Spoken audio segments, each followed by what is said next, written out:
ঠাকুরপো, তোমার দাদা ঘরে নেই, রাতে একটু এসো তো।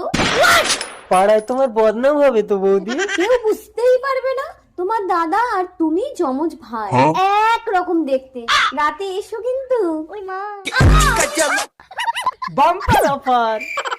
বৌদি আসবো? रुको जरा, দরজাটা বন্ধ করো। सबर करो।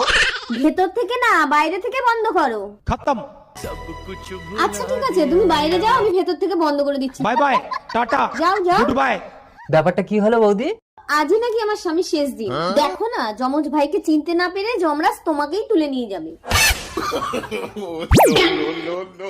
যমরাজ হাজির। আমি না তো। তোর যা বলার উপরে গিয়ে বলিস, তাড়াতাড়ি শেষ নিঃশ্বাস ছাড়। আচ্ছা মুশকিলে পড়লাম। এই জমের কথা লিখেছিস? ছাড়ছি ছাড়ছি, শেষ নিঃশ্বাস ছাড়ছি।